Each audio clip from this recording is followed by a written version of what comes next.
Hello, this is Mark Henry, author of Dancing with Energy, Healing, Magic, and Mysticism.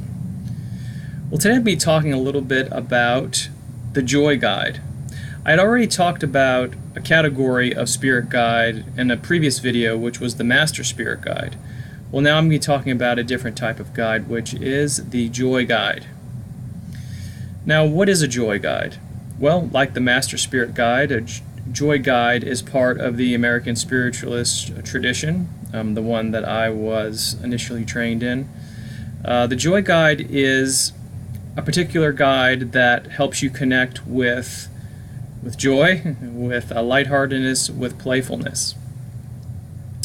This is a particular guide that is really good to have around when your life isn't going so well, or at least even if it is going well and you're not feeling it like it's going well, this particular guide is one that can really help you with those feelings.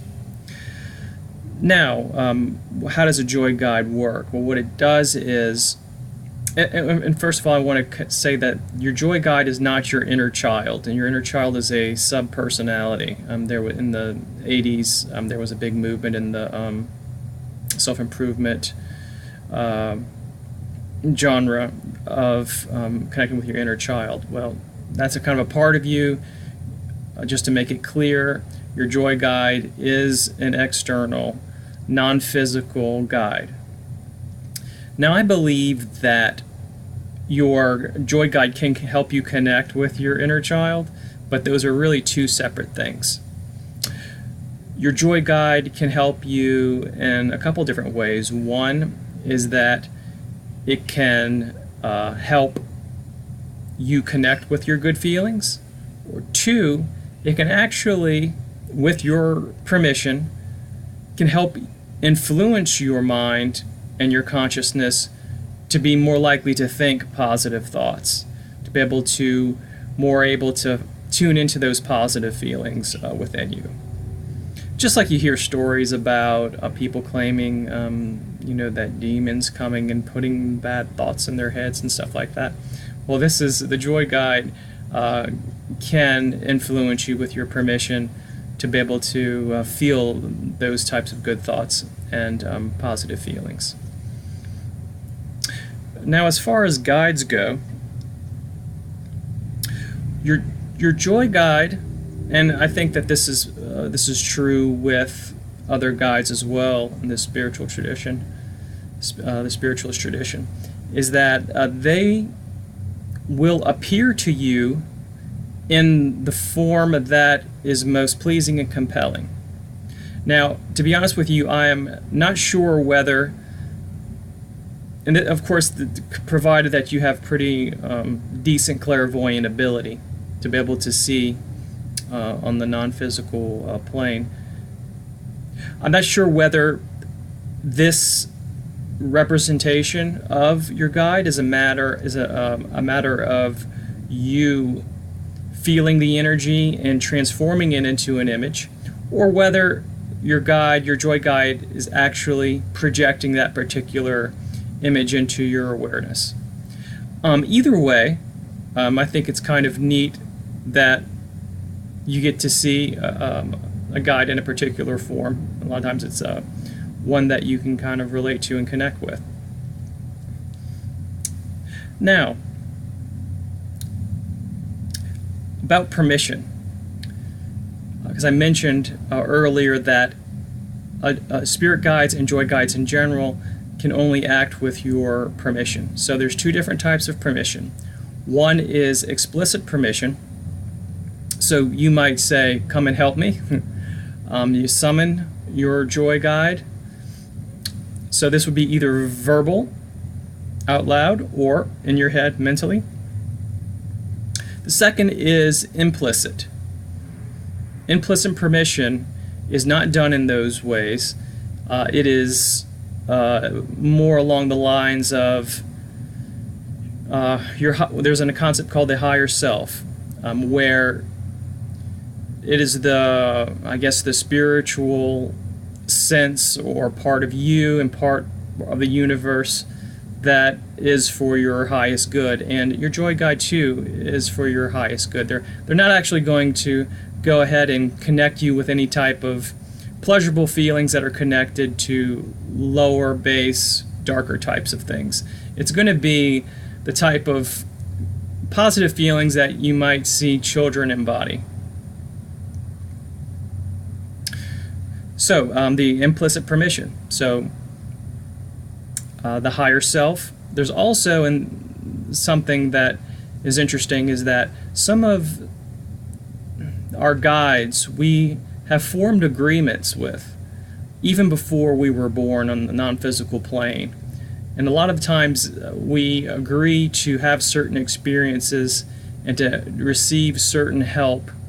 And when those agreements are made, that's kind of permission before you were actually incarnated into this body. So you don't necessarily have to give explicit permission for certain things to happen. Also, another form of implicit permission is if you, on the outside, you may be a certain way, but on the inside, you may be darker, for example. You can attract negative spirits. And I use that as an analogy. I know that sometimes, and I've had them myself, where entities which are a little bit darker, parasitic, would actually attach to my aura. And I'm like, hey, I didn't give any explicit permission for these particular beings to be here. They serve no... I know I didn't call them because of any form of magic, but yet they are here, and why are they here? Again, it's implicit. They are attracted to some part of weakness, vulnerability, maybe a part of me that that resonates with some type of negativity in them. Who knows? But there is a harmonic convergence between these two things. And when I say the implicit permission, is that there may be a part of you that really wants the help from the joy guide, and yet you may not be a metaphysical person, and you may not be somebody who is into spirits or paranormal or the occult. So that's explicit permission, and there is implicit permission. So how does one connect with these particular guides? It's pretty much the same way as the other guides that I mentioned, like the Master Spirit guides, and possibly other guides that I will mention later. The first thing one can do is to acknowledge them and to speak out loud or mentally to them during the day. You're walking around, talk to them. If you need them, call them. Number 2,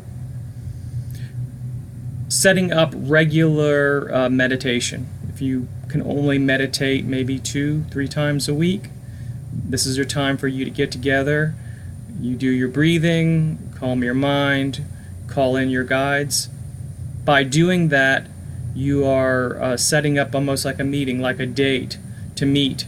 And this is going to become a regular routine, and your guides are more likely to come and know that you're serious and be more willing to communicate externally. So how could one actually use your joy guide? One thing that you can do, and I'll give you an example of how I did it, would be just to, when you need them, to call them. It's sending a message that, hey, I acknowledge that you're here, and I'm exerting my own power as a spiritual being to call you. About a week ago, I was in kind of a not so good mood for about 4 or 5 days, and I caught myself because I was thinking, you know what, I haven't laughed in like 5-6 days. I haven't expressed any type of the higher end of enjoyment. I was like, this is I need to switch this around, because a lot of our emotions can be and thoughts can become habits, and I don't want to wire in too much of negative cognitions and affects and stuff like that. So I instantly said, I'm going to call in my joy guide. My joy guide, by the way, her name's Joy. I know it's not a very original name. She appears to me as a child, which is kind of something what we associate with exactly what a joy guides are. So I perceive Joy as a 11-year-old blonde little girl with braids. She's always playing, she's always smiling at me. She's actually, you can, when she comes in the room when I'm there, you can feel it. It feels like when you're in the company of children, you're in a bad mood and the children are playing and having fun, and you can kind of actually feel that. And that's what I feel. In any case, I asked Joy for help. And sure enough, an hour later, I was at work and I could feel mood swings. And I was like, I don't usually get mood swings, but what would happen is I'd be at the base level of mood that I was feeling for the last, let's say 4 or 5 days. And then all of a sudden I could feel my mood shoot up, like feelings of elation and joyfulness and of feeling very expansive. I was like, wow, this feels really good. I usually don't feel something this high like this. I don't usually get the mood swings. And there was really nothing going on to create mood swings besides the fact that I was in the kind of a little bit lower mood and then calling on Joy. But this went on all day until eventually it leveled off. So what would happen is, let's say it was here before Joy came along.